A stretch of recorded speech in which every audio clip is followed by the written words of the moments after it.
have to hit the phone. It Or am I wouldn't be not much on? of a show if you weren't on here. All right, it's fucking. Oh, we I think my definitely light. have to name it. I think this light's all right. Well, yeah, Andy, but I mean, you have the sun or daylight. I know, but it's. I know that's. I heard that voice in Haley in my head saying, you don't want backlight, but it's bleak out here, and it'll get bleaker. All right. Well, So that's what I'm counting on. Yeah. Is it reflective of the mood? No, I got. Do you see what I got behind me there? And by the tree? Sunlight. It's an orb. That's what Sandro sent me. My very own. You know the magic of the orb at the desert party. So I got.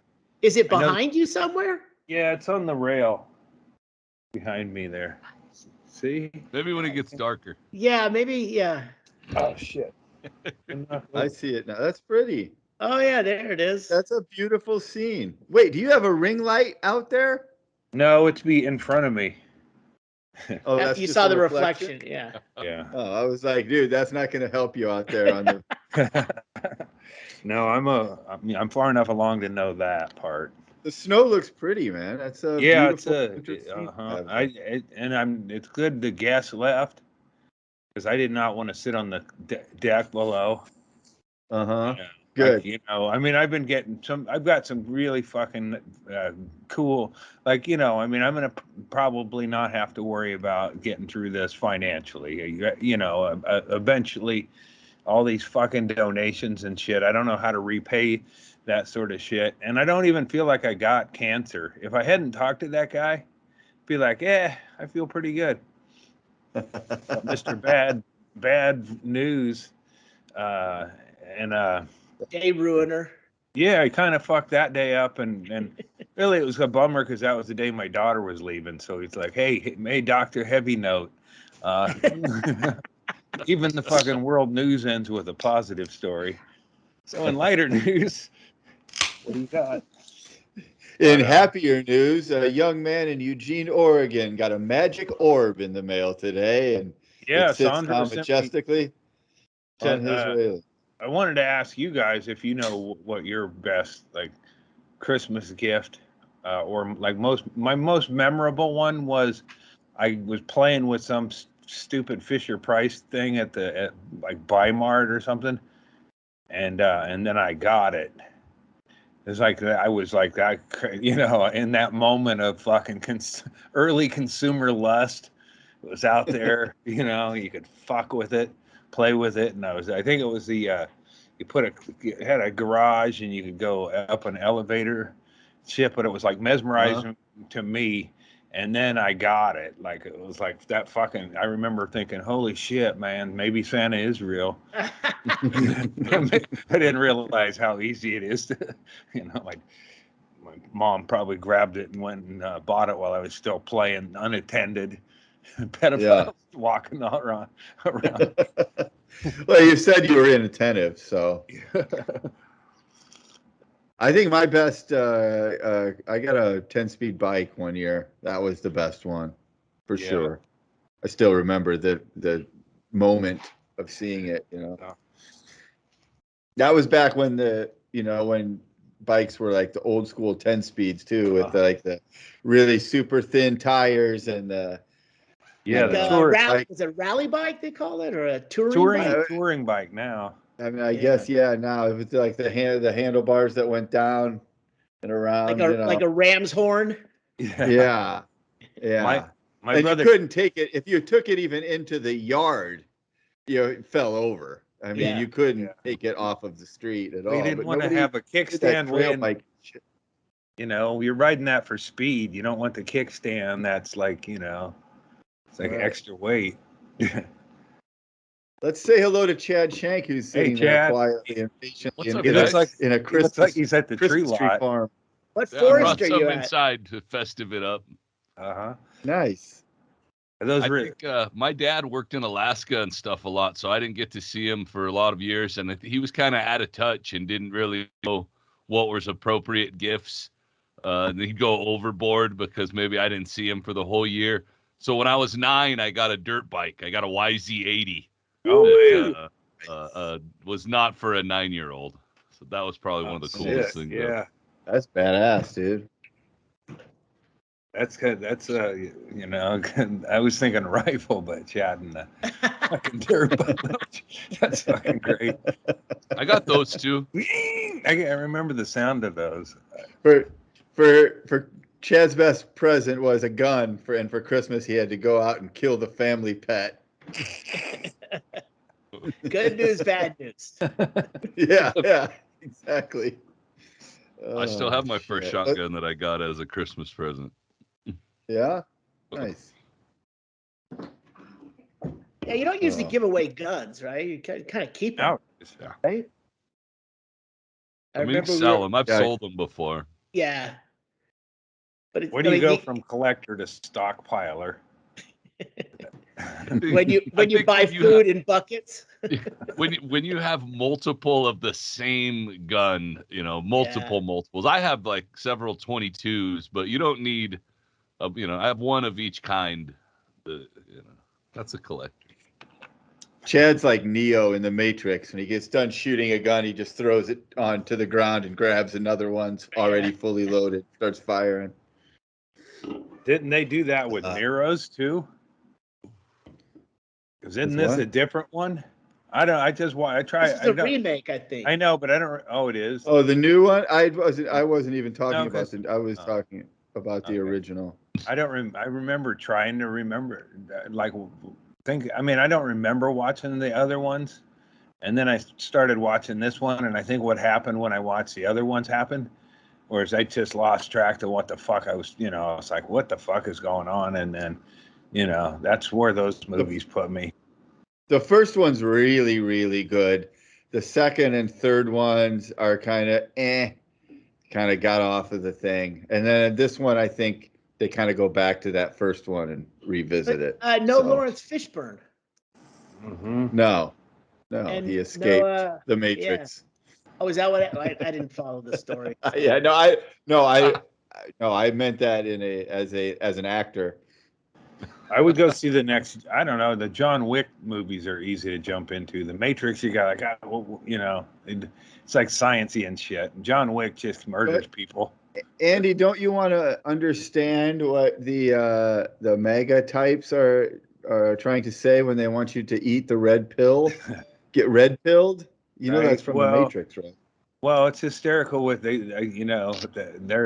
it's like watching Mexican TV. Even now, where you're like, well, it's so stupid. It seems like, so fucking stupid. And that's what all that shit, it just seems so fucking dumb that it's like, all right, man, Wait, Andy, what do you object? What's your objection to Mexican TV? Well, it's just I don't know, the ads for like the game shows and shit. It just seems so like Gong Show-ish, like, wow, they're still, maybe they play it up and you go, well, it probably isn't that fucking good or whatever, but it looks fun. Yeah, they always have that adult fat guy dressed like a bee. Yeah, like you could have James Inman as a crabby guy who would, come on, James, just ride the scooter. Dressed like a clown, ride the scooter. We would go down to, we would get a lot of Mexican programming and stuff. And then I had a friend in high school, George Galvez, and his family, they were total, the grandmother didn't speak any English and would yell at us and shit. And there would be Mexican shows on TV. And this is the kind of the shit we would see. We were a fan of Mexican TV. Oh, yeah. We didn't have to look at the Bumblebee guy. We just look at this chick. There's plenty. There could be 3 Bumblebee guys on that screen. Oh, man. Yeah. And those guys were horny behind the scenes, I'm sure. Oh, yeah. That was probably the blueprint for Fox News. Only like take away the fun, and you got the babes, and then the dudes who just want to fuck them. Yeah, take the fun out and add let's ruin the world. Well, instead of titties and fun. Bob Barker tried to do it, but eventually you gotta, he was trying to fuck this. Well, he was fucking a few of the beauties, and then a couple of them sued him or something, and it seems like, wow, this Wait, fucking, are you serious? yeah, but he got sued by a couple of them. Yeah, he was kind of like shitting where he eats or whatever. Yeah, That was back but when it was that's why impressive, you too. became the host of a I show, know. was to fuck the chicks. Yeah. I know. It wasn't wrong then. He kind of got caught in between eras there, where old school behavior was was getting called bullshit on. He got it early on. You see a guy holding one of those super long microphones that's like a foot long with a tiny little tip on the top, and he's holding it down by his waist. That dude's fucking some of the ladies on the show. There's no question about it. It just goes with that microphone. Yeah. You think Benny Hill came up with those concepts in the green room?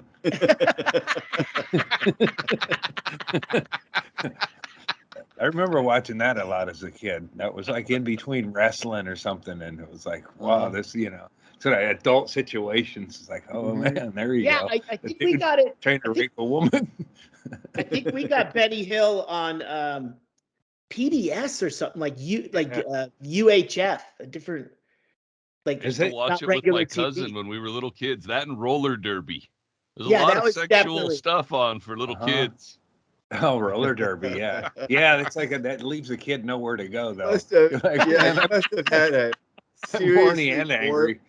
A seriously warped view of what adult life is like. It's always like chasing hot chicks and gorillas around to a saxophone music, or roller skating in a circle with a bunch of angry lesbians. That's what adulting is. Right.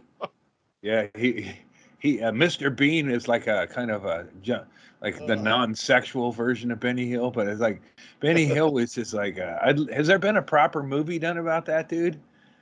Like behind the scenes, because that'd be wonderful. He was the dirty old man. Like you can't even, nobody wants to be around that dude. I mean, hold on. Let's watch the movie before we call him a dirty man. Well, this guy might be like watching reading Shakespeare in the green room, waiting to go on, and then he goes out and starts smacking that little guy in the back of the head, and then they yell cut.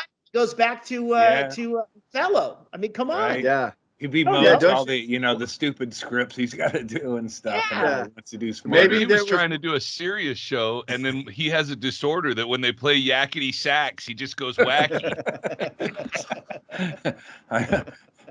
If he didn't, it's like the theme song plays and you get into character. And I think maybe there's just more to it, Right. Maybe the guy in the gorilla suit's a metaphor. It's like he could have been like Robin Williams when the camera was off. He just kind of shut down and was quiet. Maybe he didn't sexually harass women unless it was on camera.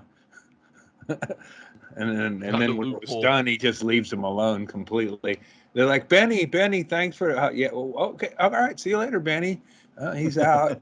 You have any with the ladies from the show after they say cut? Let's just look at it from what we're talking about right here.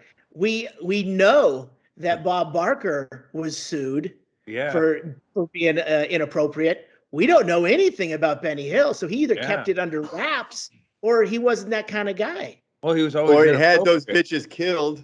Yeah, that too. They finally got worn out, and then the producers put him in the trunk. I think he probably got us shit out of the way on camera. I think maybe that was his genius.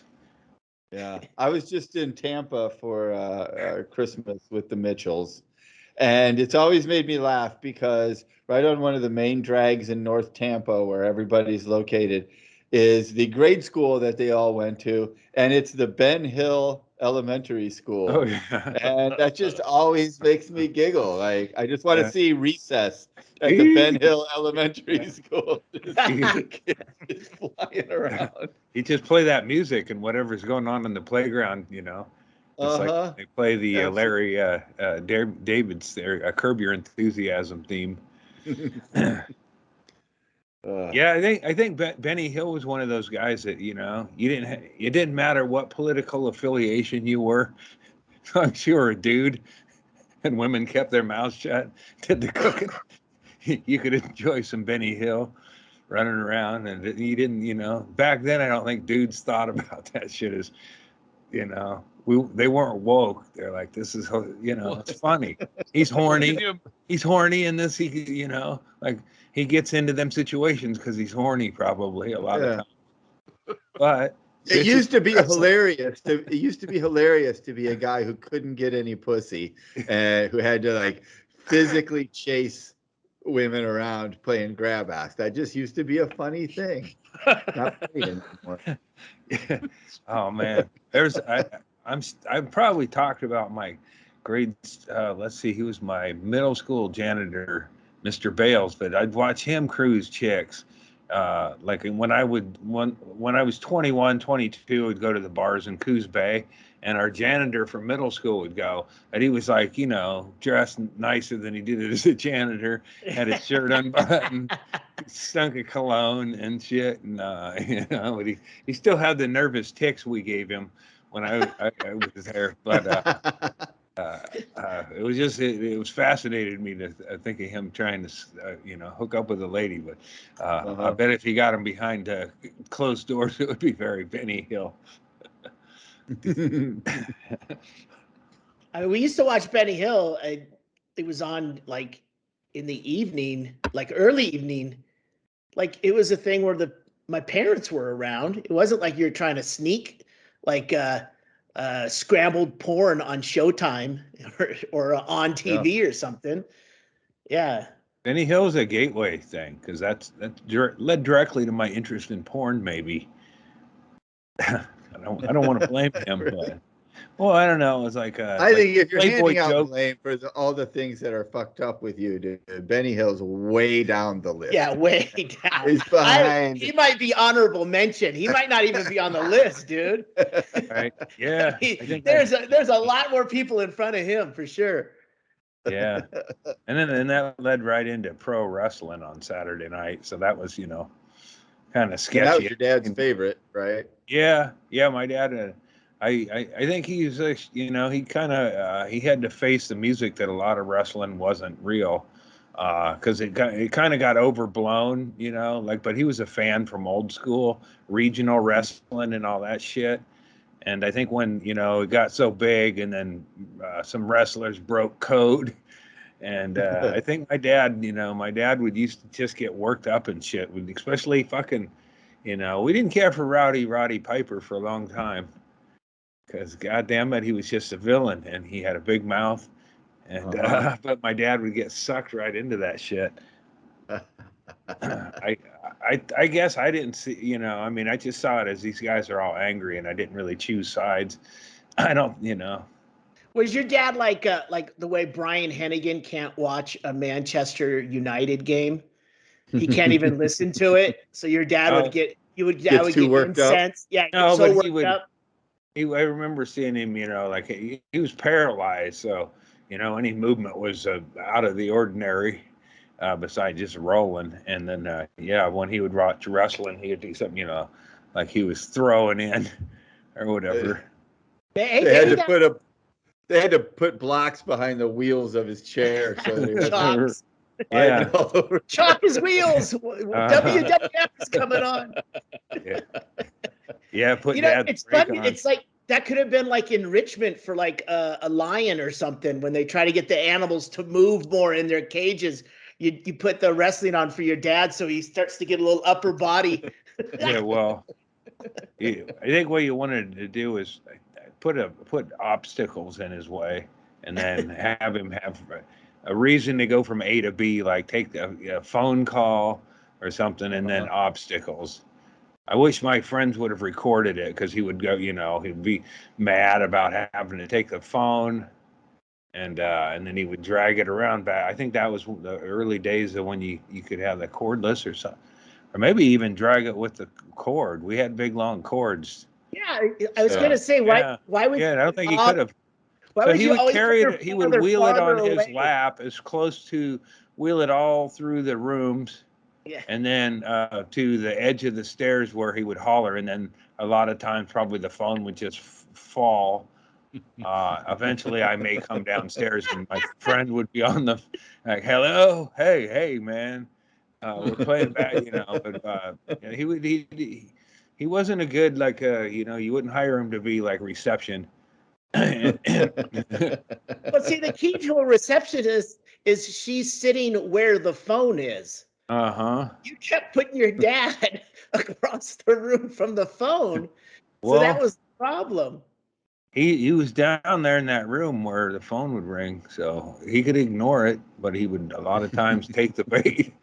And it'd just be fucking, I mean, it'd be you don't have nowadays. You don't have to fuck with a parent to get to anybody or whatever. But I had friends call to organize a basketball game or whatever. My dad didn't want to be drawn into that shit, but then he was there, so he'd do it. Did your parents do that shit? Did you have more than one phone in the house? Did they do that shit? I think we had listen in on your call. You could hear them on the other. Oh yeah, definitely could listen in on that way. I never had the party line. But I had friends who had the party line where you could just pick up a phone and hear neighbors talking. Just ridiculous. Like when I was in high school, my mom married a guy who ran a taxidermy business out of his home. So his home phone was his business phone. So I got my own phone number in my bedroom for a while we lived there. That's sweet. That was pretty cool. And I had a back door that exited out into the yard. I could come and go as I. Dude, what the fuck? Yeah. Listen, the kid's got He get on his motorcycle. YZ. Yeah, he got his YZ at the back door. Oh, there goes Chad. Dude. Yeah, they were by then. It seems like you were raised like Dexter, only they didn't give you the final.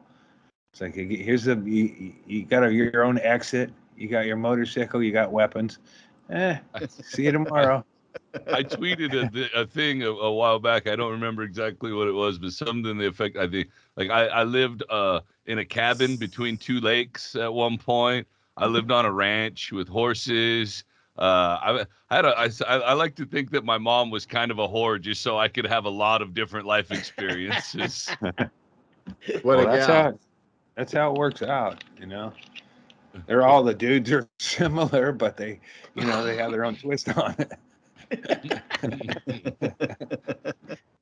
I'm glad I had the stability of one mom and one dad that were both critical shit of each other and talk shit behind each other's backs. But at the end of the day, they're both buried together. So there you go.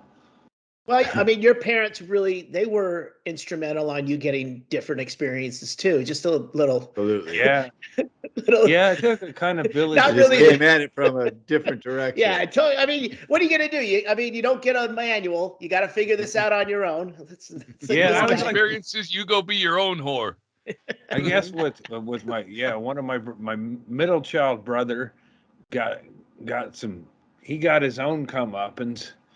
So I guess it skipped, but it seems like by the time they got to their youngest, it would have been like guard up, Instead, they were like, all right, go earn your school clothes. All right, I'm gonna show off. This guy finds me fascinating. How am I going to get my sweatsuit? Yeah. I often thought I saw a light when I was doing my photos with him. I was like, no, I think I saw a light. I'm thinking, no, that we're cutting it. No, a couple more. All right, well, shit, I don't really have anything prepared. Was there a lot of dialogue going on? No, a lot of muscle flash. Yeah, it's like it wasn't like I'm talking a photographer talking to a model. It was more of a creepy dude wanting me to, trying to maximize it. But I wasn't, I wasn't holding poses.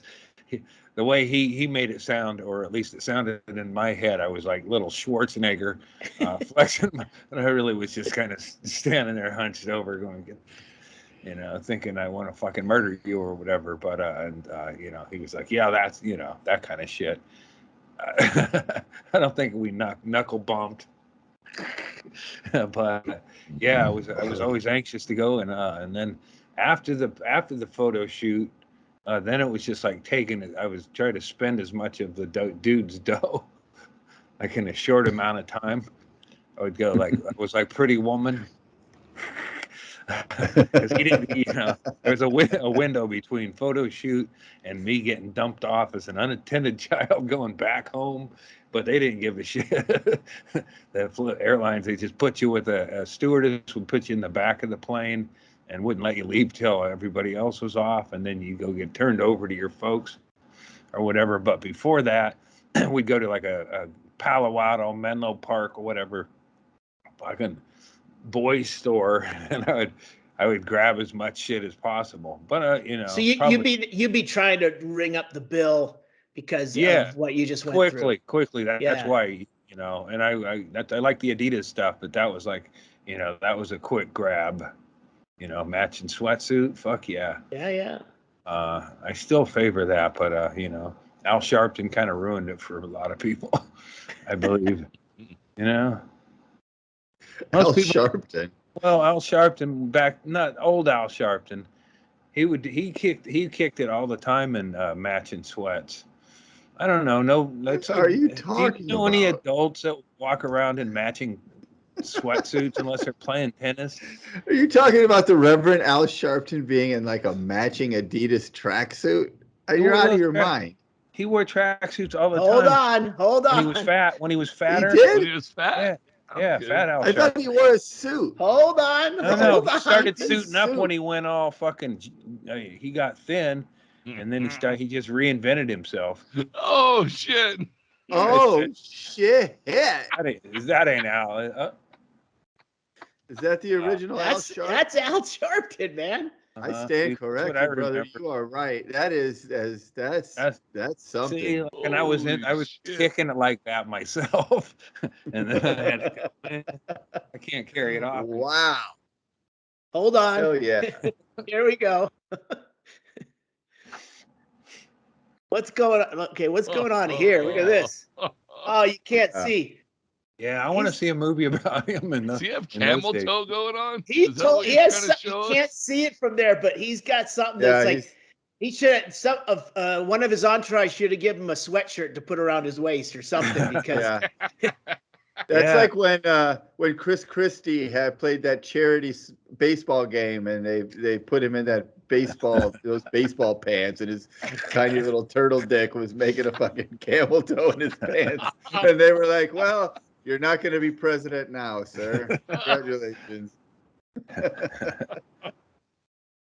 Yeah, see, Sharpton's got all like Al looks badass though. PR people that like. Yeah, but what was going on with him then? He must have got a stomach staple at some point because he got. Here he is now. Check this out. Yeah, here he is. Very dignified. No camel toe. Oh no. He's got a tail now. It's like the tale of two Al Sharptons. That's what I'd call the movie. Tale of two Al Sharptons. Is this, it's like he carries himself with the dignity of somebody who wasn't the other Al Sharpton. Yeah, he looks like the kind of guy who would be pissed off that Al Sharpton showed up. Yeah. Shit. He seems like he would argue with you if you showed him a picture of himself. No, sir, that is not me. I don't know who that man is.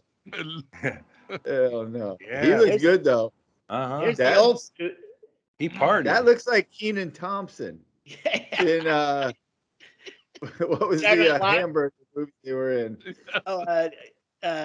Good Burger or whatever. Like, can you see that go from that face to the face he has now? Was that Indiana Jones at the end of that Temple of whatever the fuck, I can't remember, the one where they opened the Ark of the Covenant. You can see that face melt into the face that he currently has, but it would take some whitening and so it's like Al looked at the Ark of the Covenant for only like a half a second. Yeah, it only melted him a little bit. Yeah, he survived. Oh, that's hilarious.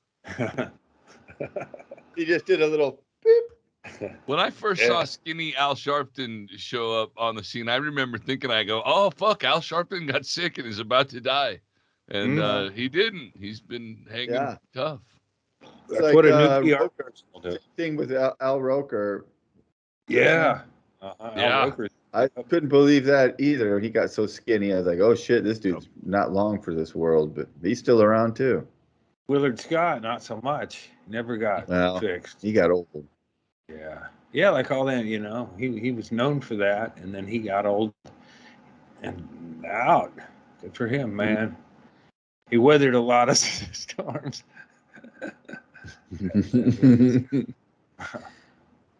I forgot he died.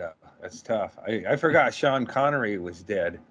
I was living in a world where I thought Sean Connery, right? Like 6 months ago, or not that long ago. Yeah, I think because I remember Tommy Chong thought it was Al Roker and tweeted, "Rip Al Roker." Yeah, Tommy Chong's in a perfect position because anything he says that's wrong, people are like, that's just Tommy Chong being stoned. He must be so high right now. Lucky bastard. So I'm coming to you from Baton Rouge, Louisiana. Oh yeah, nice. How's the gumbo out there? We haven't had gumbo yet. We just pulled in. I thought Shaylee called me and he's like, "Yeah, we're podcasting in like 40 minutes." I'm like, "Oh shit!" I thought I was still I thought I had an extra hour. I thought I was still in the East Coast time zone. I'm like, "Oh shit, we can still keep going." And then I'm like, oh, fuck. And then we started looking for a hotel, and that was a mess. And I'm like, oh, we'll just take this one right here. We pull into this place, and it was one of those, pull up to the front door, open the door, throw your shit in places. I'm like, oh, this will be fucking fine. I check in. We go over to our room. There's a cop sitting in the parking lot, just sitting there. Like he's on a fucking stakeout. And I'm like, this might not be good. And in front of our room are two cars that are completely broken down. One has the hood up, and the other one is on jacks and has been clearly for a long time. And Mitchell's like, nah, we're not going to fucking stay here. And even as we were walking up, I walked over to the cop. I'm like, should we be staying here?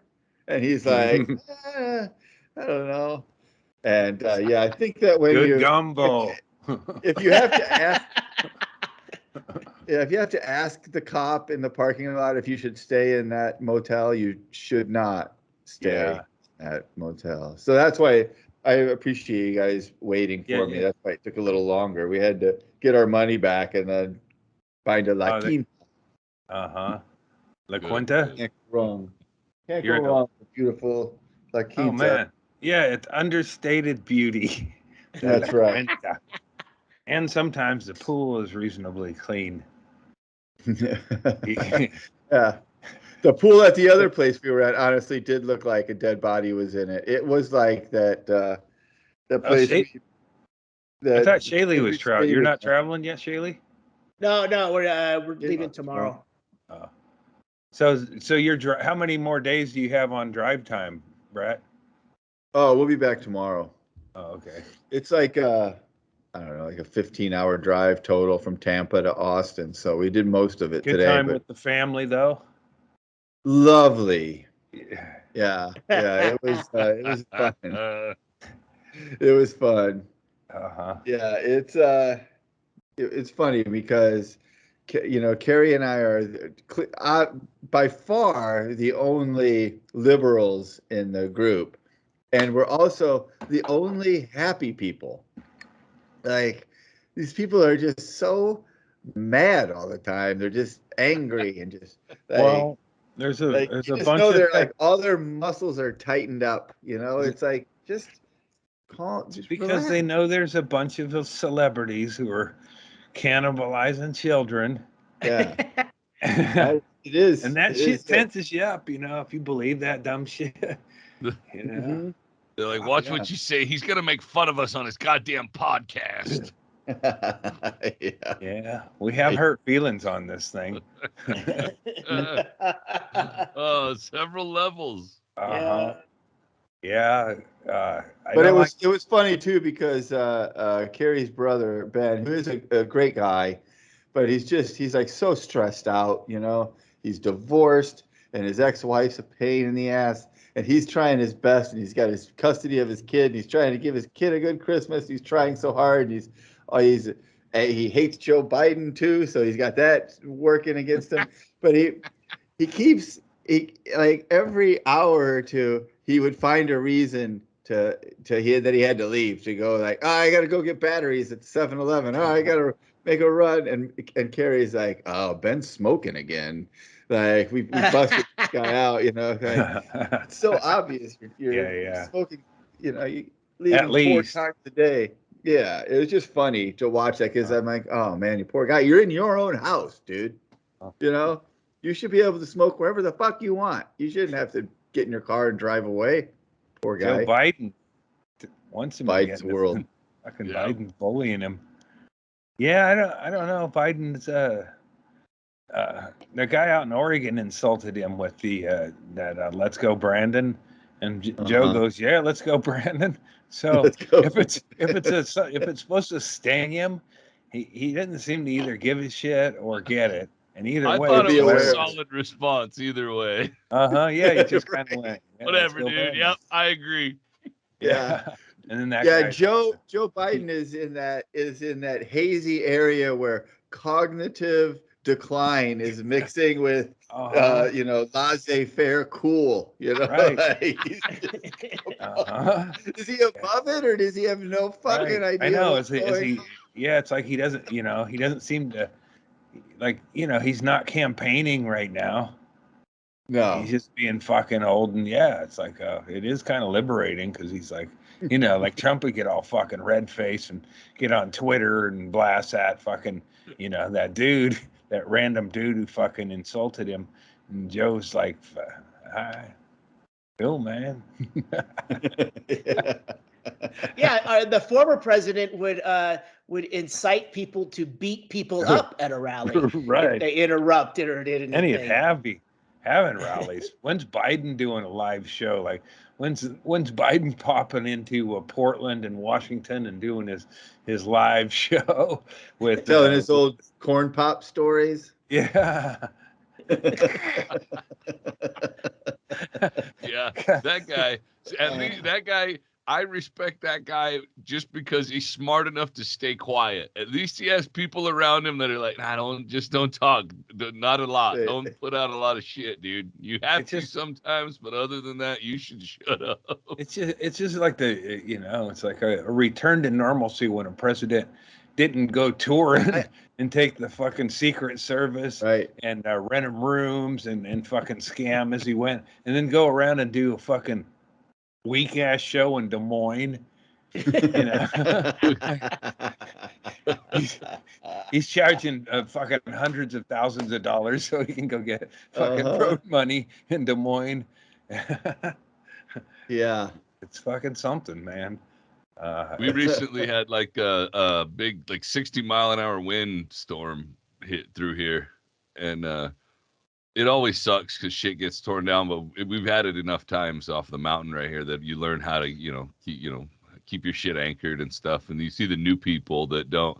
It was funny to see that I now have a lot of True 20 flags in my neighborhood, where there used to be Trump 2024 flags. They're all ripped in half, so now they just say True 20. And, oh man, it's a lot more. I can get on board with that. Whatever. He caused the schism, right? Like Trump caused a schism because he got on that Candace Owens show and then said, "Yeah, the best thing I ever did was the vaccine," and then like everybody should get the vaccine, and it's true. Man, like that freaked QAnon out probably. Yeah, that fucking freaked him out because he's a. And now I'm sure they came up with there's got to be that's a second one. That's not the real Donald Trump. The real Donald Trump's running the show underground. And that other buffoon, that's JFK Jr. That's Alec Baldwin.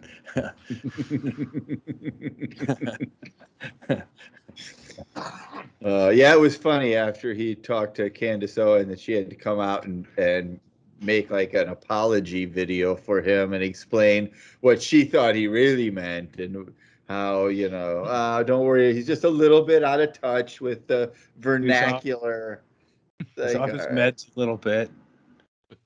And Joe Biden is clearly in cognitive decline. So I not to get too political on here, but I really do hope in a weird fatalistic way that in 2024 it's Biden against Trump again. Because if it is, I can officially check out forever. Never be like, all right, I'm done. I'm out. You guys have done this to me too many times. I'm not Trump. Charlie Brown in this fucking football again. I'm not falling for it. And then I can go and I can support some radical third party fucking, person whose ideas I actually like Bernie Sanders, and just be all in and not give a fuck about anything else. Because I think that's what we need. Erickson will just get involved in local politics and end up becoming a councilman and shit. Like, I'll just Handelman. Not a bad idea. Handelman, you make a good one, sir. Well, it's not. Politics are tough. I got involved as a water inspector, right in Canada. Well, you ran on Zone 9. Did you win? Yeah.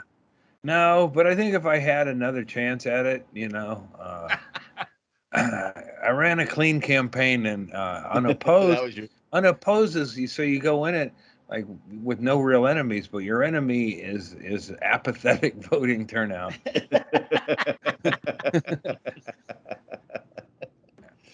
Because I think maybe you should let the people of your district know that your cancer diagnosis Make-A-Wish is that you become the Zone 9 water inspector. Want somebody making decisions who doesn't give a fuck anymore. I'll make the clean, hard choices, and if you don't like it, then you can replace me with somebody when I'm dead.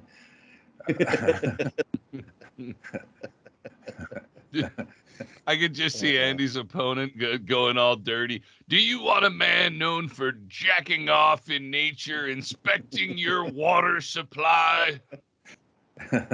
I don't think that would make people not vote for him these days. Yeah. I mean, it used to be you did anything. I mean, Gary Hart lost the chance to become president because he had an affair. Now, because they let him, he got suckered into letting that photo go. I mean, that's a photo. I mean, look how egregious things are now, and people are still elected. I think Epstein wasn't even in that photo, and he just had he looked like he didn't have shorts on, but I think he had short shorts. Isn't that kind of the Donna? Yeah, Donna Reed or not? Yeah, Donna Reed. Donna Dixon. Oh fuck, man. Donna. God damn it. But yeah, Donna done fucked him. That was before. Yeah, that was the early days of those fucking. Donna Rice. Yeah, when the National Enquirer fucking Looney Tunes were behind the scenes, fucking throwing, big time, setups and shit. Yeah. You get a politician and some Russian girl in a room, you got all you need. Yeah. Bernie, he just sits there with his fucking mittens on and he don't mix. Clinton. I know, that's my guy. Clinton mixed. Yeah, there He's it still is. Mixing. And that was a setup. I mean, he was hanging out, sure. But that's campaigning. Yeah, they got him. Yeah, same with John Edwards got fucked the same way. But they were like John Edwards wasn't a setup. John Edwards is a terrible scumbag. Well, his wife. I loved his line that he said his wife's cancer was in remission when he was cheating. So it's okay to bang all these bitches. Yeah. Well, he's just, he got caught up. She was making vacation rules. Yeah. He wanted to live up what she was saying about him, and that made him horny. Yeah, he went. I heard that dude speak, John Edwards, and I was like, my daughter was not impressed, and I wasn't. It's like no, he didn't really fire anybody up. And he's a He little came dude. to Oregon for like Yeah. a campaign thing. Yeah, I think who was he with? Like Kerry? Oh yeah, he was the vice president candidate with Candidate with Kerry, John yes. Kerry. That's some. The best one I saw was Jesse motherfucking Jackson. He Oh, I had me bet. riled up. I fucking voted for him. I don't think he won, but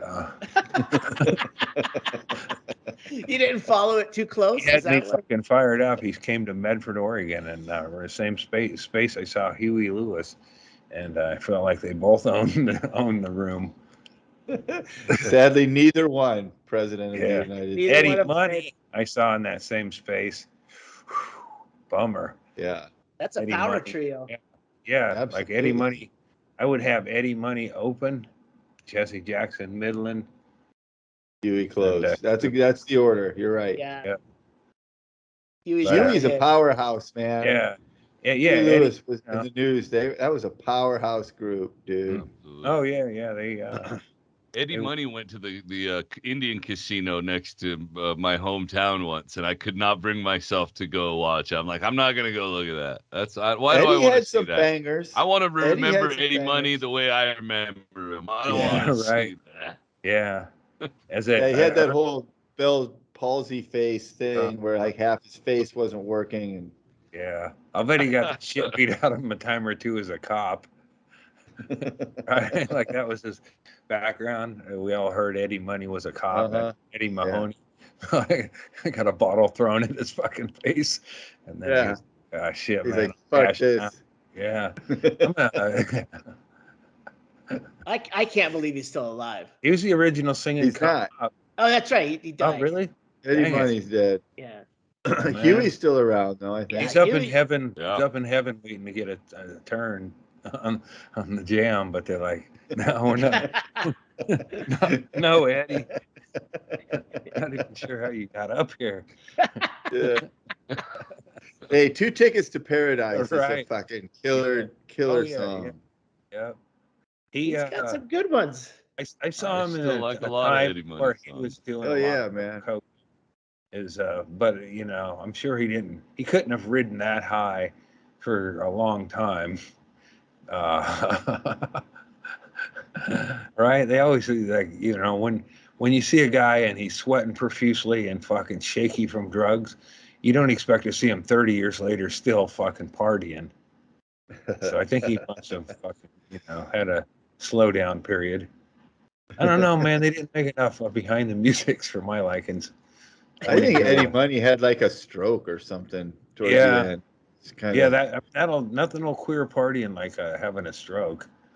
Like Mhm. now you got to ask somebody to light the crack pipe. Like, and you'll find out who your true friends are when you can't light your crack pipe on your own. He was diagnosed. I think it was Mark Twain who said that. Eddie Money had stage 4 esophageal cancer. Ooh, man, yeah, that'll fucking. Man, he wishes he had a stroke. Baby, hold on. 2 Tickets to Paradise. Take Me Home Tonight. Those are all solid. My Little Baby. Absolutely. Yeah. Shaken. She was shaken. Oh, yeah, Shaken was Man, one of my favorites. Yeah. Absolutely. It was all Eddie Money. I don't think I've ever heard that song covered by anybody, but it's a Eddie Money song. Like nobody would cover Vanilla Ice doing his fucking dumb shit, right? Maybe somebody has. Kids on TikTok. As a cover band would probably do 2 Tickets to Paradise. I don't see why they wouldn't do Shaken. They just wouldn't. No. Yeah. 2 Tickets to Paradise. If the girl was shaking, she might be epileptic, Eddie. The whole thing was about a girl shaking, I think. She was shaking. Yeah. Yeah, you can't cover "Take Me Home Tonight" because you need a really good female vocal on there. Yeah. He did a duet with Lita Ford, right? No, that was Ozzy. That was Ozzy. Oh, man. Oh, damn it. Yeah. Kind of mixing the genres there.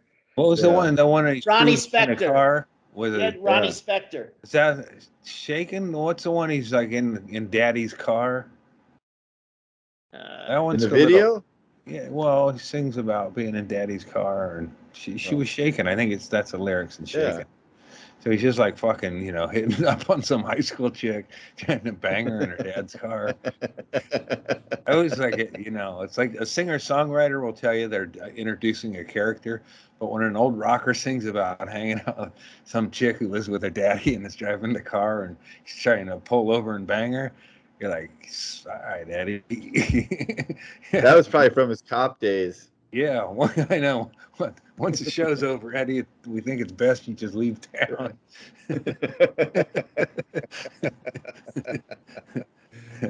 So it was Eddie Money and Ronnie Spector. They did Take Me Home Tonight. Yeah. To Eddie Money. To Eddie. Yeah.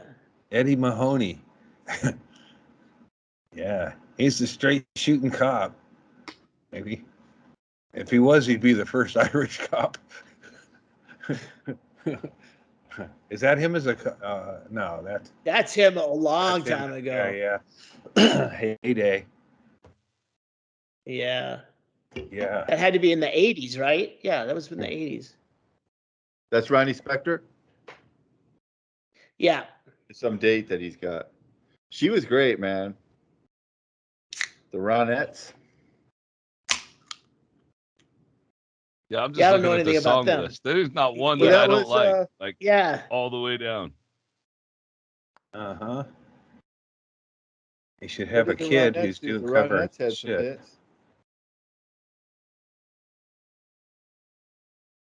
Ow. Looking it up. Will Be My Baby. That was their big hit. I Want to Go Back. Walk on Water. Yeah. Uh-huh. Fuck yeah, Eddie. He's coming back. Well, like anybody can come back if they'll discover him on TikTok. Andy was right, and he'll blow up to the younger generation and think they discovered him. Well, and then it's about we'll see videos of some kids listening to Eddie Money songs for the first time. Like if there's a compelling story, kids react. You can hip hop star reacts to Eddie Money. Like Two tickets he's the to last paradise. clean cop, and he walked away from policing, and then I don't know. I don't think he's got a compelling story. You need like Ray Charles had his brother drown, something like that. Wait, what? Imagine the end of your documentary is just you playing in Indian casinos to nobody. Yeah. Falco's is like, that's our life, Chad. I know, yeah. You just hope there's somebody on the bill so you can complain about I wish they'd turn the poker machines off. Yeah, me too. But we'll do it again. Yeah. Get close to home. I probably told you this, but it was an Indian casino. It was a room inside an Indian casino, and they gave you free pizza and free comedy, and at some point I realized nobody there was speaking English. I didn't care, but I'm not like, hey, it's America, let's try to speak English. But nobody in that room spoke English. When the servers were out of the room, nobody there spoke English. So, and when the servers were in there, I acted like I was still trying. But what I would do when they would leave is I would try to talk to the people and taking their pizza to go. I was like trying to, aluminum foil or boxes to go. Wait, to go. So, and then I go, what language? I'm confused. You're at an Indian casino and they're not speaking. What are they speaking? Lakota? No, they're language. They were all Hispanics that were there they were there for the show, but I'm not like fluffy. Where were you? And he was saying all the Mexicans came for free pizza, but he doesn't know how to say it without sounding like an asshole. I just wanted them to leave because I knew if they would leave, I was the last person there. So it's like, they're bringing the pizza in, but it's, I like it. That's it. It seems like that's it. So let's get it to go. Andy, the whole point was the gist of my you show. being there was to have something for people to do before they go back out and gamble. And that was to sit down, take a break, eat pizza, and listen to comedy. And you're trying to bum rush them out of there?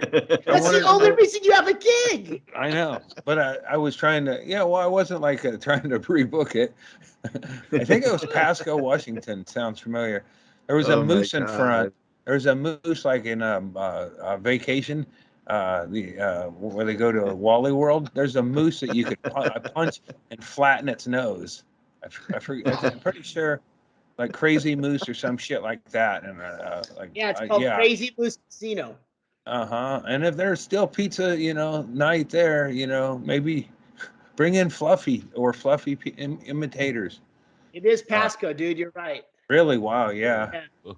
Yeah, that was a long situation there, but I wanted them to get pizza and then to go.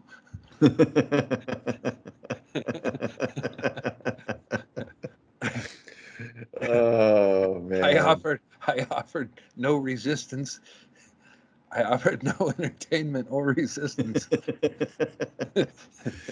Yeah, those free casino shows were the worst, man. They were so hard. That was the first shows I did too.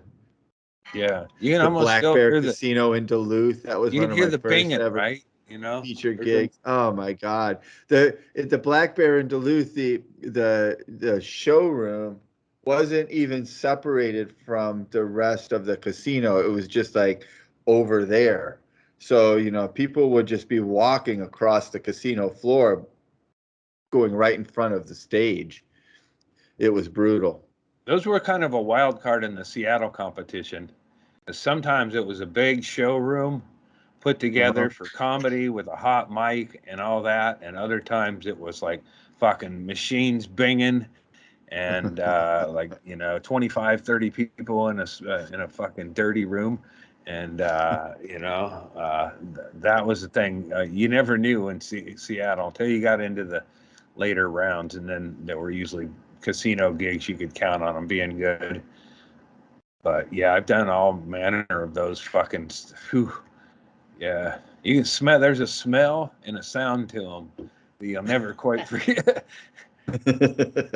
You're in a nursing home trying to fucking just die. That you'll hear that bing, bing, bing, bing, bing. Next. You always hear one sarcastic motherfucker through the din of binging.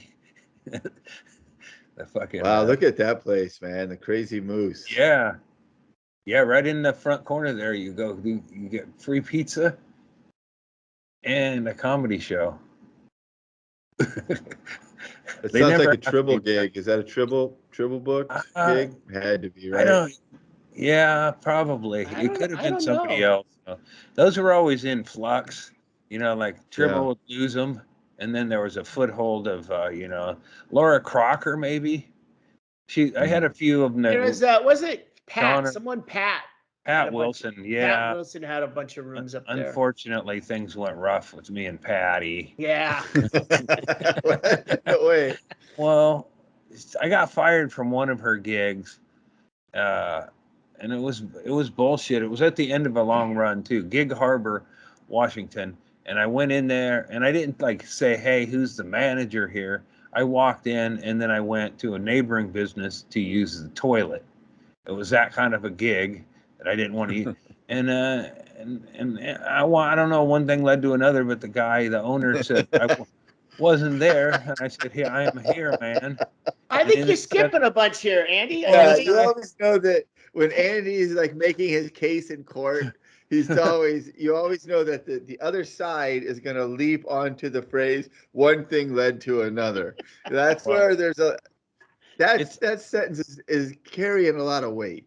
I feel like I hold it. Well, anyway, so this owner dude, he just, I don't know what his fucking deal was, but he was like, he's not allowing me into the place. And I go, I'm the neighboring business that you went in to use the restroom. Right. I went in and come back. And I went and smoked weed.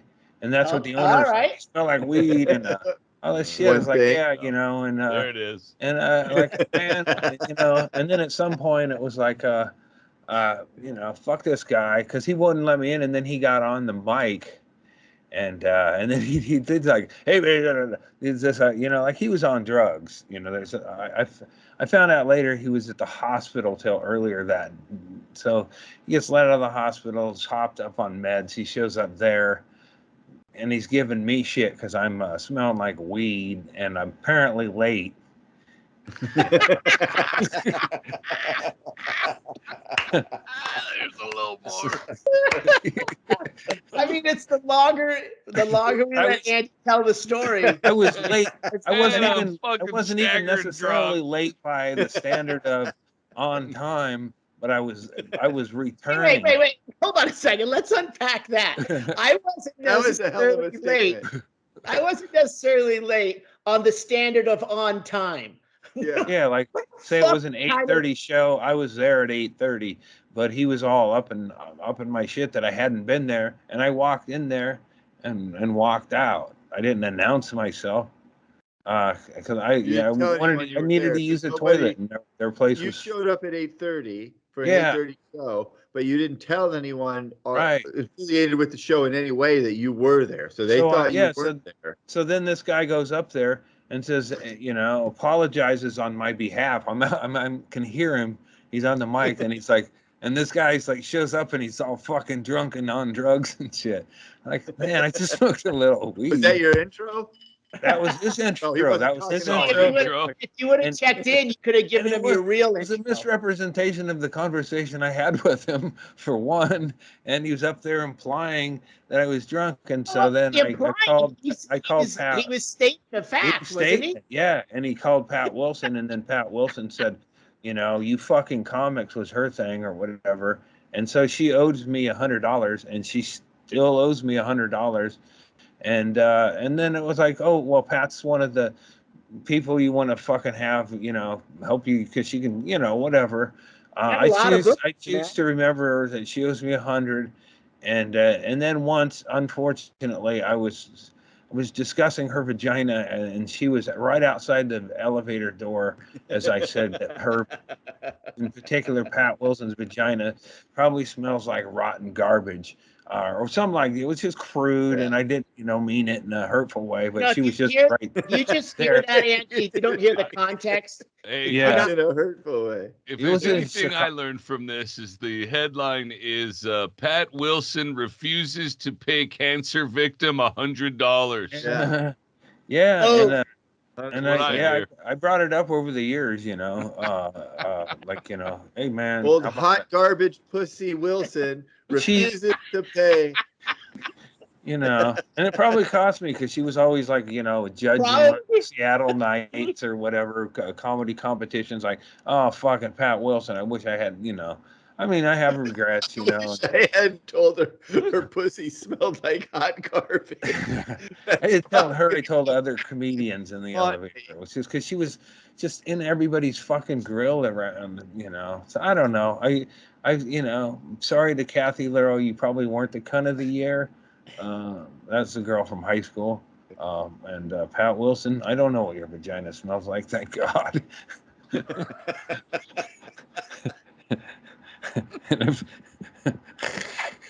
That's a backhanded apology. Wait, that was an apology? Yeah. I'm right. Apology to I'm going around. This is my right. I'm going around just in case. Straightening up shit. There's an old lady who wanted. She cut in front of me, and she had a walker. And this is in this fucking bad snowstorm the other day, and then I thought she was trying to block me because I had a handicap spot or whatever, and then I go, and then she's like, "Are you going up Hilliard?" And I go, "Nope," and I wasn't. So I drove off, and then I realized, oh man, that old lady's desperate to get a fucking ride. She's just asking random dudes, where do you? An old lady with a walker wanted to ride in a snowstorm, and you told her to fuck off. No, I didn't mean to. But that was her question. She didn't go, "Can you give me a ride?" She said, "Are you going up Hilliard?" And I thought that was a very specific question. I said no, and then I drove off, and then I realized, oh shit, I should have probably, anyway, hopefully, went up Hilliard. sometimes you help other people, and then other times you don't. And, I also think that was a Mark Twain quote. yeah. Like I mean, it's well publicized that I helped the homeless on Christmas Eve. James pictures. James got pizza, and I got the beer, and it was kind of it's something I tried to do as a skit on the Man Show. It was a humanitarian beer drop, and then I just started doing it on my own. And it's like, why, I don't need no TV production, but then I started thinking, let's get these guys some food. For years, I just take them all the alcohol that I would, get rid of. Mm-hmm. Help them out. Some of them dudes don't want booze. Here's what I noticed. Weird, man. Younger homeless people will take pizza, beer, anything you got. Older homeless dudes don't give a shit about the food anymore. Just want the alcohol. I respect that. Here's a slice of pizza. No thanks. I like the idea, Andy. You've inspired me. I'm gonna try to do that next year around Christmas, and I'll post it on like the Facebook groups and stuff locally. Like, hey, I'm over behind the Walmart. I've got a bunch of pizza and beer. Come over and get it. It worked out great. The weather was shitty, but there were groups of them, so we'd just go into in there and go, who wants pizza? And then it was like fucking seagulls. They all do.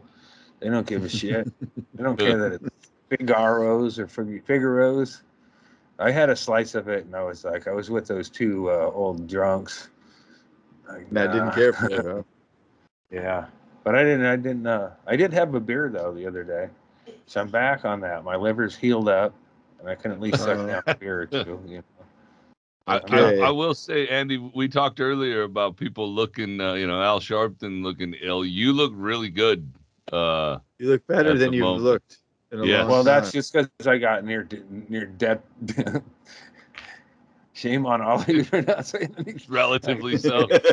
Hey, if I start turning completely yellow, hey man, you look healthy, sir. I just thought it was shitty lighting. I didn't know. I mean, we've been struggling with lighting for so long. I thought, oh shit, he's got the fucking, And I wear the tinted shades, if I took those tint off.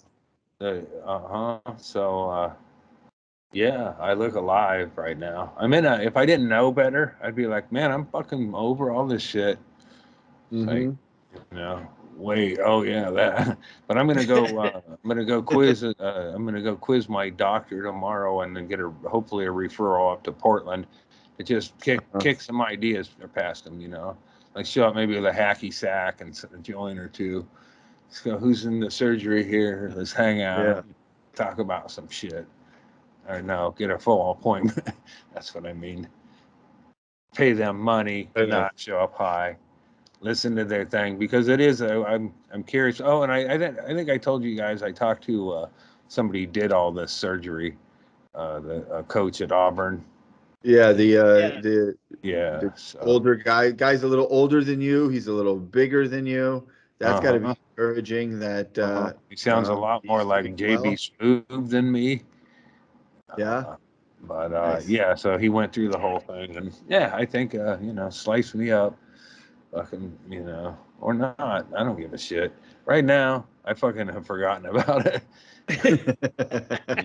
I'm smoking weed a lot. I got edibles, and dude, when the day your surgery comes around, you will have forgotten completely about it. Someone's gonna drive you. It'll be like taking a dog to the vet. It'll be like you'll be halfway there in the car before you remember where it is you're going. Might get somebody who's off-duty anesthesiologist for the ride over.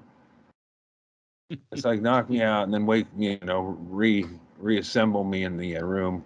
I think you mean amateur anesthesiologist. I don't think an off-duty one. Probably that old lady who wanted to ride up Hilliard.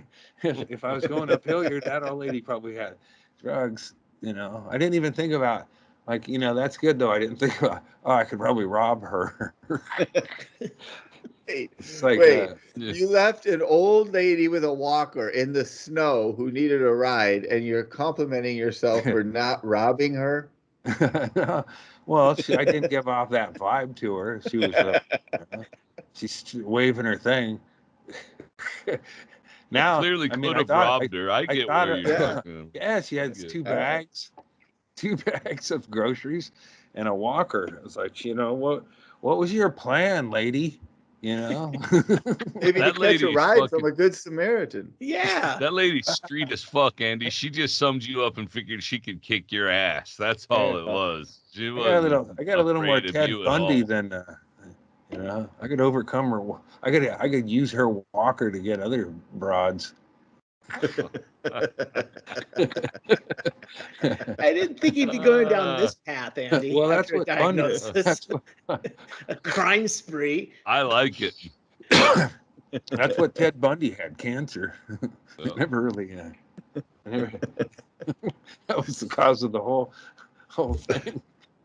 He had a couple other That's things. why he broke bad. Yeah. Yeah, that was his make-a-wish. Yeah, his tummy was upset, and then he became upset with others. It's all just one big misunderstanding. No, I don't know. I'm not defending Ted Bundy. He defended fine. himself just fine, right? Yeah, he Pretty did a good good lawyer. job. Pretty good Yeah. lawyer. Mhm. Charismatic. Yeah, he proved that nobody's a good attorney for themselves. Really. I think everyone Represent tries yourself, to and you'll have a fool for the client. Yeah. He was a good on-camera lawyer, but when he was in court, not so much.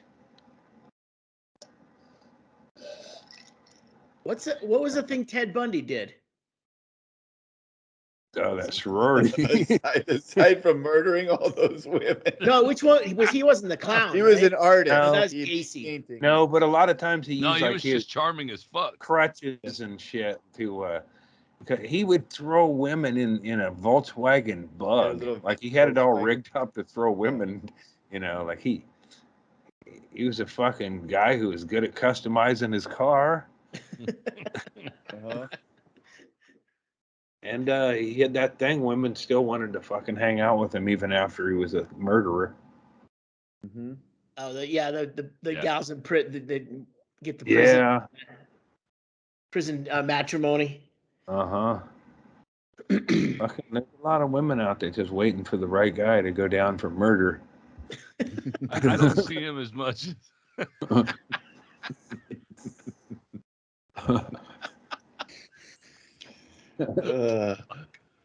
Oh man. God damn it. He looks like Paulie Shore. Mm-hmm. He does a little bit. Hey, Paulie Shore is going to be at the Plaza on the 30th, Shaylee. Do you see that? You see who just got added to the show on the Fremont Street there? No. Flock of seagulls. Oh man. Wow, the whole It's flock. going to be crazy. The whole flock. Man, I'm gonna just take off and run away. I canceled my flight, so I won't be there. I'll be with the flock of seagulls in spirit. Uh-huh. Talk about some fucking hits. They got that Iran so far away. And then that's it. They got that one. other. Yeah, that other one. Enola They Gay opened is another that. song. They had two. They I think. open with Iran. They play Iran in the middle of the set, and then they come back out at the end and they play Iran one more time. I'd be fine with that.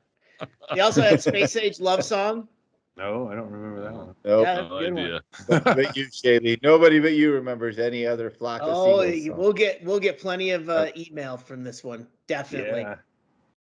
Okay. And I mean, without that hair, it's like you won't even know it's real. I don't He's trust- bald now. Oh man, Yeah. this is gonna be like watching Eddie Money at the casino. Yeah, you don't want to see I wonder who's opening for Paulie on the 30th. Flock of Seagulls. Probably some comedy store guys. I don't even know. The Plaza's been tweeting about it, and it's like a Palooza, and it says you just reserve your free ticket. It says. Oh wow. Wow. About the right price. Yeah. So I didn't know. Palooza, that's what it's called. Yeah. yeah, Huh. I thought maybe we could reserve a big area and hang out. New Year's Eve weekend, join us at the Plaza Yeah. Showroom for a wild night featuring Paulie Shore and the Crusties, DJ Kinix, and Mike Tran and go-go dancers. Free admission. Fuck. Wow. And then you walk outside, and then it's like flock of seagulls. You got to be like, holy shit! Did I go into a hot tub time machine? What the fuck is going on here? Hey, Eddie Money, what's up, brother? Do some blow? There it is. There's the marketing. Palooza. Yeah. Well, it's a big weekend for them. You know, Yeah, it is. Stanhope. I hope Paulie sticks 50th around. anniversary too. So I guess they've got a lot of things going on. Yeah. Why they can Louis Anderson scooters the fuck They out should. of there. Doug and Paulie should work it out where, unbeknownst to any audience, Doug comes out as Paulie in the Paulie show, and then Paulie comes out as Doug on New Year's Eve. Yeah, that's not gonna happen. No. That would be funny. You don't do a free show the night before and then pull a gag for a sold out show for another guy the next night.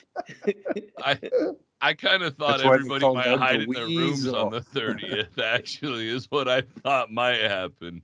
Actually, Doug called Paulie during the pandemic, and they had a conversation for a while. I mean, they know of each other. I think Doug cold called him, and he picked up and was like, "Nah, this isn't Doug Stanhope. Why would you call me?" Kind of thing. Yeah. Well, they're both running super spreader events. For the vaccinated. That's right. We're fine. Bring your dug out my cards. vaccination card today. I think what I'm going to do is I'm going to throw double-sided tape. I'm going to put it on my Andy Andrews lanyard. Yeah. So it's on That'll the back, get you- and then I can just wear it around my neck and have That's it hot. loaded. All the That's after hot. hours. Yeah. All the after hours parties with that laminate, even though I'm not there. And No. like, and then you go to any players club and you flash that, and they'll they'll wave you in. Telly Savalas. No, you know. Yeah, Telly Savalas. Don't even wait to get waved in. Just go in. He's there in spirit, like that's green lights. You see Telly Savalas going, "Come on in, kid." He's got a fucking sucker. The Players Club. Oh shit! There you go. Oh, There it is. I sorry. This is my first time in the Players Club. Thanks, Telly. I like your style. Yeah, I bet that guy got some fucking pussy. he was always cool, right? Was Telly Savalas ever go into a fucking Al Sharpton and matching sweatsuit time? I don't think so. He was in westerns and he was cool. Oh, he's in. He was in a bunch war of the movies. War movies too, man. He's great. Yeah, Dirty Dozen. Wasn't he in Dirty Dozen? Yeah.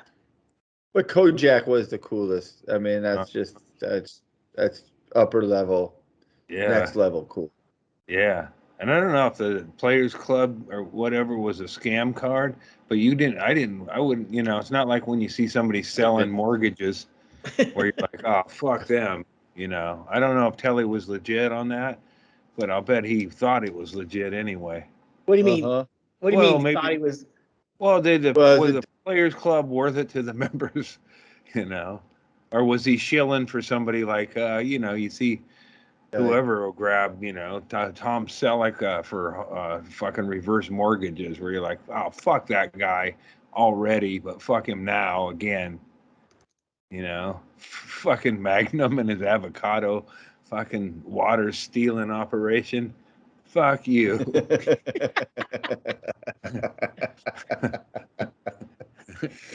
Magnum stealing. What are you talking about? He's stealing Magnum PI, stealing water for his avocados. There was everybody was supposed to like chill on draining water, and he was the drought. Yeah, he was violating because he's fucking Magnum. Right. But I'd say if Telly Savalas were fucking people, you get into the timeshare because Telly Savalas is asking all of us to buy into the timeshare. He would have had that credibility to do that, and I would have bought one. If there was a Players Club offered by Telly Savalas now, I'd have one. I don't know if I'd be using it, but I would have like, fuck yeah, I got a fucking Players Club card.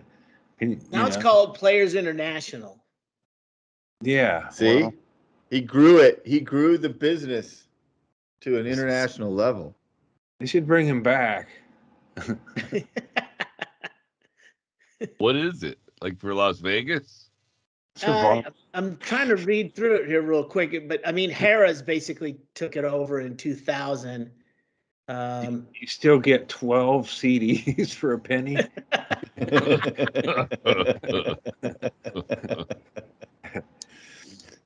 You get to hang out. This is a chair that Telly Savalas sat in. Oh, fuck yeah. Can't believe all this shit. Yeah, I can't tell what this is. I thought it was a credit card. Mm-hmm. I Like think a it's. point I think it was rewards like program. Early version of a fucking Safeway card, probably. But yeah, that's what it was. hotels and. I think So it's your a thing. place- like it- Yeah, so I your- think it was a group of hotels that you could go to, Oh, and yeah. Yeah. Players Club is just your phone number. Safeway. Yes, I'm a member. Let me announce my phone number out loud. That's who you would prank call nowadays. You just go, I am the guy who's behind you at Safeway.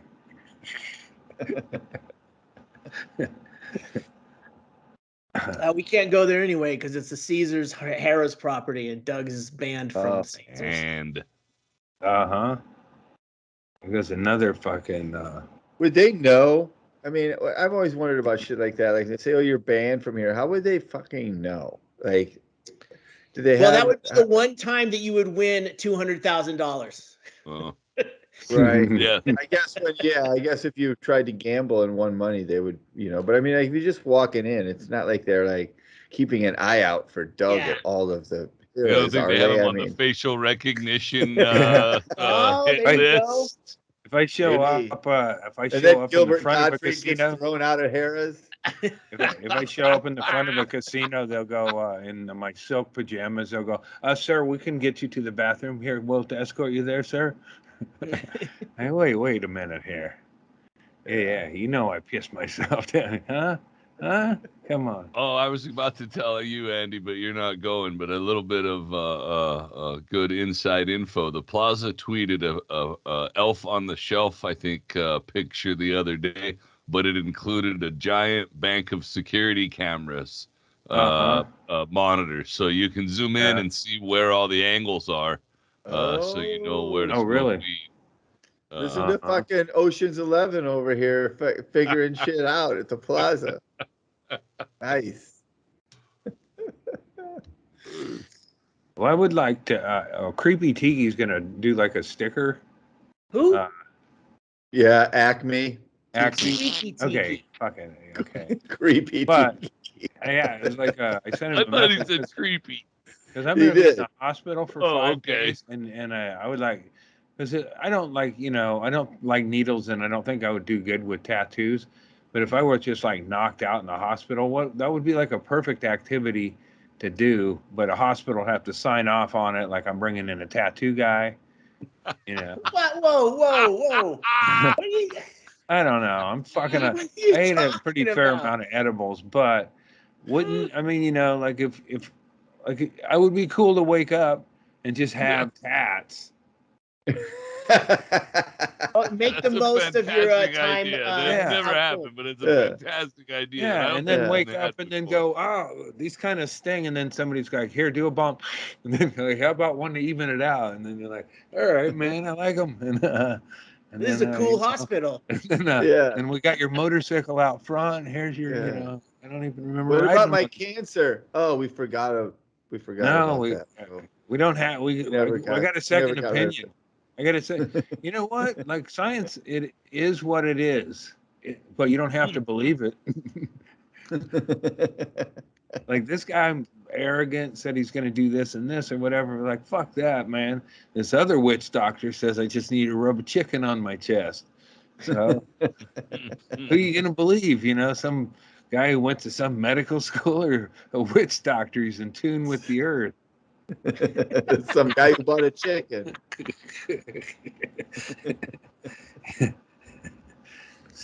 So I'm all good, man.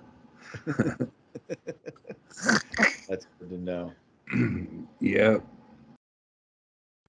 So what is Acme Tiki? What Squeaky Tiki's is his email. What's he gonna do for you? He said he wanted to do like a T-shirt or a sticker, and I said, you know, because I'm in the T-shirt business, and I wouldn't wish that on anybody. You know? Even when things are good, you got to bag them up and take them to the post office. You know, and that's in the best of times. In the worst of times, you're just sitting on tubs of shit, you know, tubs of shirts. But ultimately, you know, if everything dried up, I'd send them to, you know, to Belize or somewhere for school kids. They got a lot of mediums and smalls too. Yeah, they don't want your shirts, Andy. Well, like in a third world country where I was like, you know, it's a championship. Yeah, Andy wants to see a bunch of child soldiers wearing his Nature Jack T-shirts as they take some hostages in Central Africa. The Boko Haram. Yeah. Well, maybe not all of them. I do have some smalls. Yeah. If I had more extra smalls, we could definitely get a sponsor out that way. Yeah. 3 Nature Jack T-shirts and a Buffalo Bills Super Bowl champion jacket. That's yeah. I don't have a favorite, but I wanted Detroit to win a little more. I like how much they lose, and then I think they won just enough to fuck them out of the #1 draft pick. Just stupid. Yeah. I fucking quit anyway. You know, fuck football.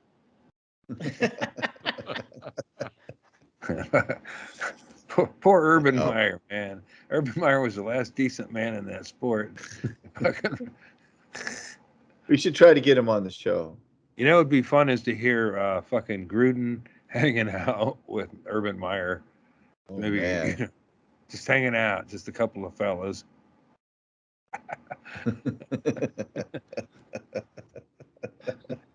Yeah, it looks like the Jags are the ones who are worst in the league, so they beat out the Lions so far by 1 game. Yeah, the Lions beat the Cardinals a couple weeks ago. That was the big surprise. I love how the college players don't give a fuck about bowl games at all, unless they're in the big fucking games. And even then, half of like Nevada, they kept talking about how Nevada's a run and gun or a shot. What do they call that? With a pistol offense or whatever they're saying. It's pretty hard to run a pistol. All 5 of their receivers opted out of the bowl game. They got a new coach. The coach is, you know, like interim coach or, you know, and like all the players are like, no, I'm not playing or whatever. And shit. Is it because they're going to go to NFL or something? I guess. And it's like, you know, they look at the gift bags, you know, but it's also like, you know, it's the stupid thing they go, it's for the alumni. So they like the alumni don't get, you know, and most of the bowl games are weird. They started going this way a few years ago. Now it's just outright like a, you know, rooftopper.com bowl in fucking whatever town. And it's like the bowl game just sounds stupid in and of themselves. Like if you were looking at pro money, would you risk getting a knee injury in some fucking 3rd-tier bowl in El Paso and your teammate, you're letting down your teammates. That's fucking right. Fuck them. This is their last game. This is like all the Make-A-Wish kids. They just didn't know they were Make-A-Wish kids until this particular moment when their teammates like, nah, I don't give a fuck about this game. Yeah. I was watching, I watched Florida against the University of Central Florida in the fucking Gasparilla Bowl when I was at the Mitchells for Christmas. And one of the guys from Florida at the end of the game got like hit real hard and they were like worried he was going to be paralyzed. And I was like, no, like what a terrible, like the most meaningless game. ever. This poor kid. Like, what the fuck, dude? That was the Union Home Mortgage Gasparilla Bowl. Jesus Christ. Oh, Jesus. Then there's the Tax Act Camilla Bowl. Yeah, you can imagine the suits that come into the locker room. Idiocracy, man. The Tropical Really Smoothie is. Cafe Frisco Bowl.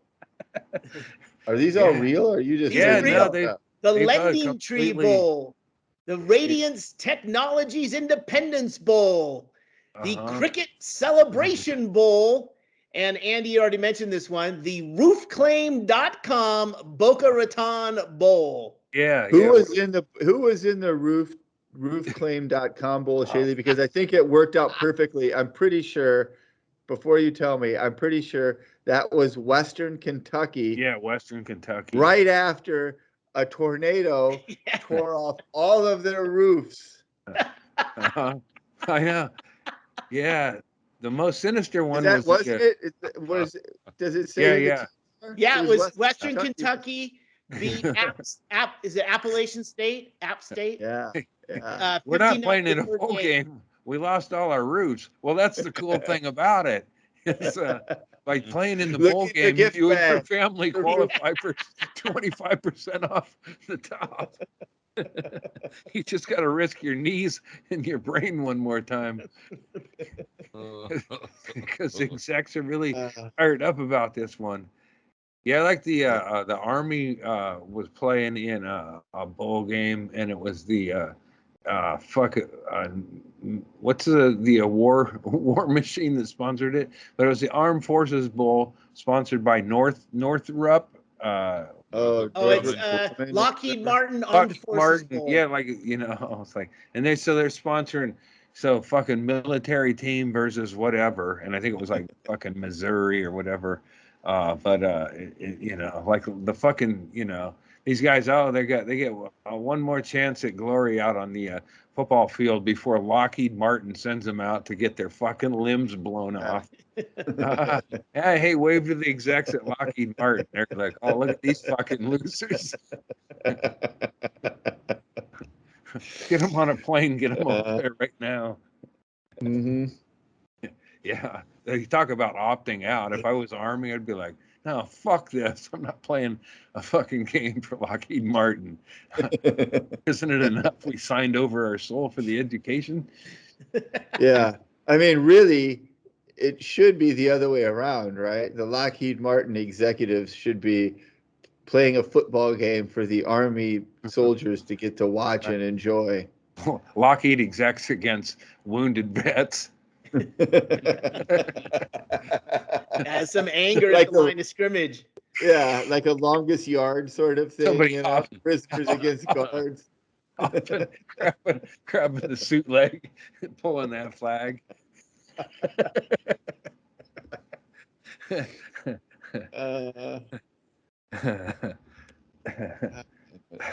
That's a good thought. Yeah, I'm always they always catch me off guard that first time I see all of them like skaters down for like Paralympics.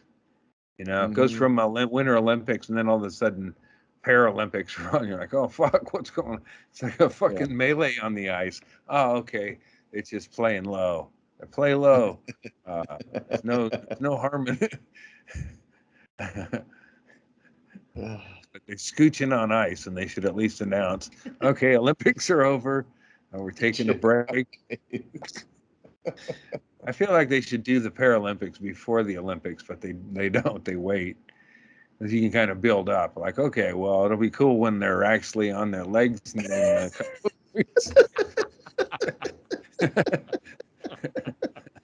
like hockey. I'm going in the wrong order. I like hockey, but this feels more like foosball. Someone's out there spinning them.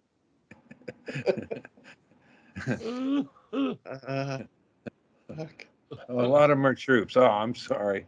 Yeah, no, Lockheed Martin sponsored the team.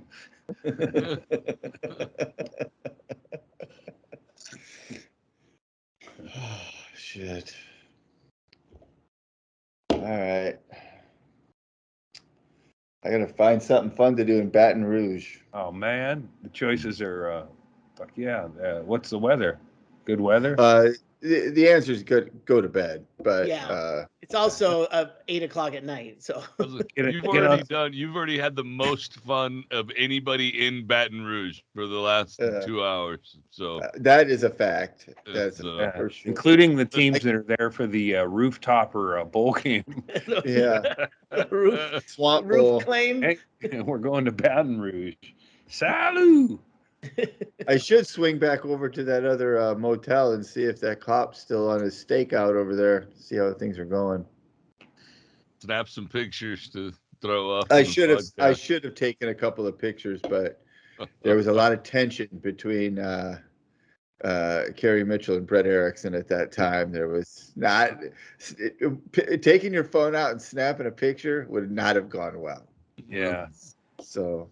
Yeah, you don't get a bad picture of Kerry Mitchell because she doesn't allow you to take a picture when she's not ready to give you the fucking smile. No, I just got a new phone, so I don't need to have the front of it cracked already. An Irish person punched it while I was taking their picture. Well, you got to give her time to decompress from her family before you then snap that picture. Yeah. Or a long drive too. That's why they're decompressing together on a road trip. That's right. The old-fashioned way. Exactly. Get yourself a book on tape.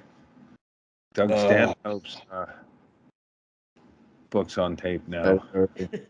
We're listening to the podcast about the Murdoch murders in South Carolina. That sounds good. Yeah, it's pretty interesting. Man, I was bummed that's the guy who comes from a long line of district attorneys, but then his whole family, they're like super rich. His son killed a girl in a boating accident, and then they tried to cover it up. And then the dad's wife and the son from the boating accident were murdered, and that was a big, interesting thing. And then the guy himself got shot in the head, and that was a whole story. But it turns out that he was trying to have himself murdered so that the rest of his family could get his insurance money, but it all fell apart. It's a crazy, crazy story. Yeah. You got to have a kid specifically for that. Like train him the whole, It's not a willy-nilly situation. Maybe that was you. Yeah. I still have one episode to go. Oh, sorry, Andy. Oh, go ahead, Chad. I would say I still have one episode to go, but on HBO, Murders at Starved Rock. It's a 3-episode documentary of it's decent so far. You know that's about 20 miles from where I grew up. 25 miles, Starved Rock. That's where we used to go for prom parties and shit. Go to Starved Rock and hang out.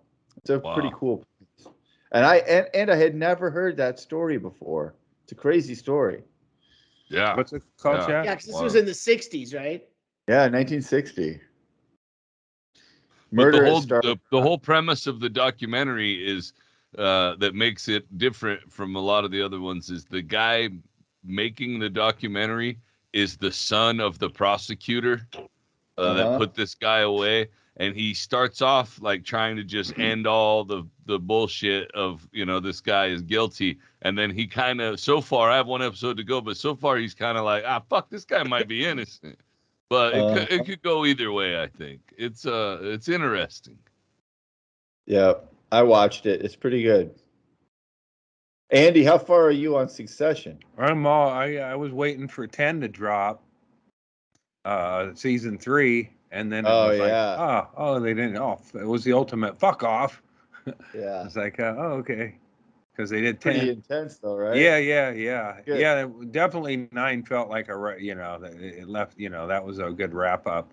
But I just thought they would do 10 like they'd been doing. So it was like then I had to look on the internet to find out. But yeah, I enjoy it, and I can't wait for the next season. We'll talk about it privately because a lot of spoilers. But that show is fucking great.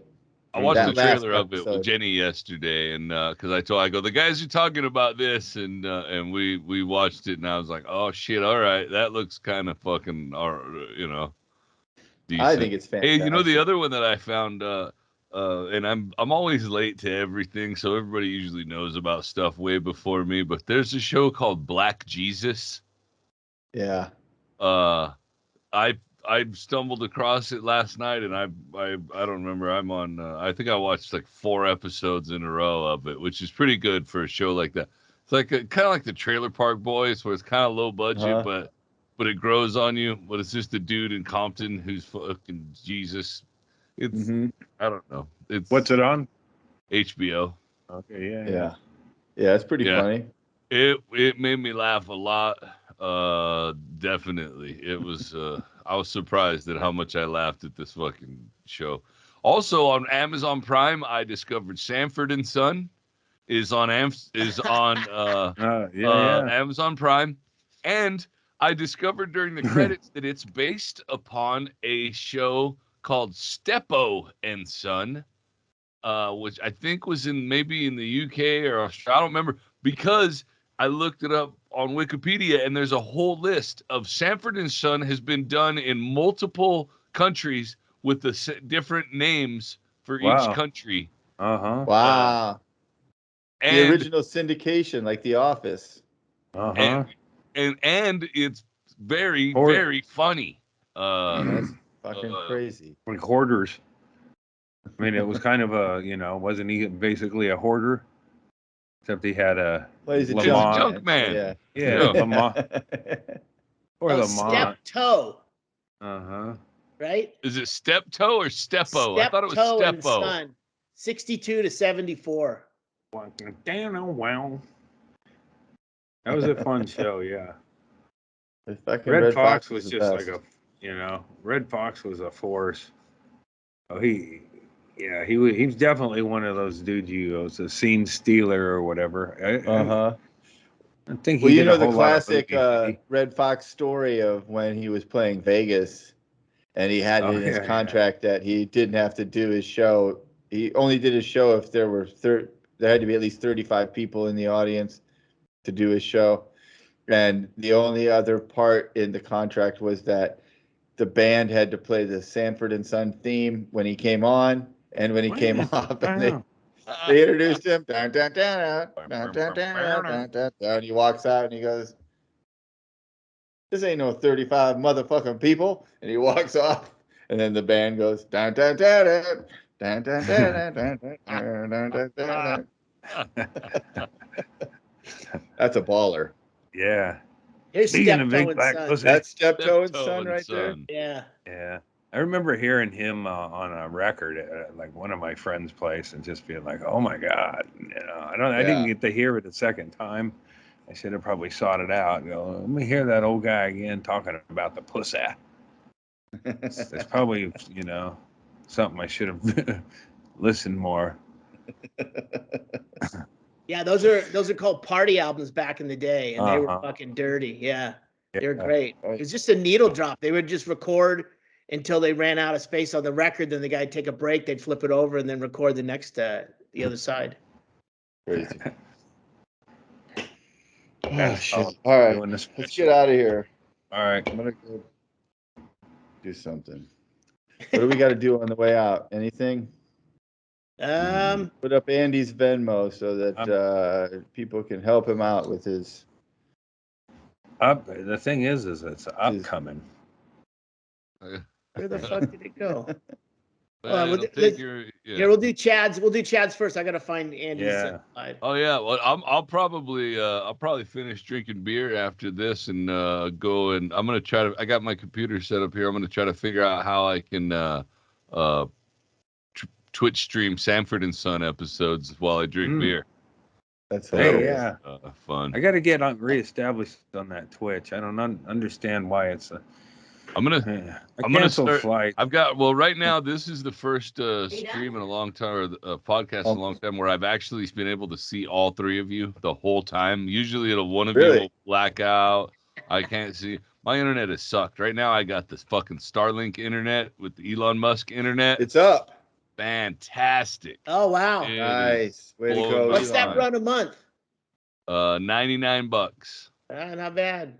And it replaces the one I'm paying $114 for, and the Yes, one it is. inside that I'm paying $45 for.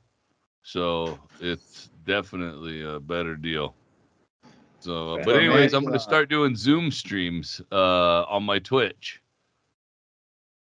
You can Twitch Zoom with a thing, so it'll be a new thing I'm doing in the new year. Cool. I don't know what that means really, but sounds cool. More shit from Chad. Yeah. Well, Zoom, Okay. you know what Zoom is? Well, Erickson never shows up to the Zooms. He's there once in a while. The last one was real early in the morning. So He goes to all Zoom houses. yeah. Yeah, I don't do all those Zooms. You got to build anticipation and excitement. But what you do is this one. Yeah, there you go. William Montgomery Show on YouTube. Free. Check it out. Go there. It's been it's fun. And what else? Andy's Venmo. You saw it. Shaylee just had it up. That's right there. So take advantage of that and send them some goodies. And let's get out of here. I love you guys. Thanks for waiting for me tonight. And we'll see you next time right back here. We'll be doing this same stupid shit that we do every week right back here next week. We hope you are here with us again. See you. Happy New Year. Yeah. Oh, yeah. Happy New Year. 22. Woo! That's my noisemaker. That's pretty impressive. Oh, shit. All right.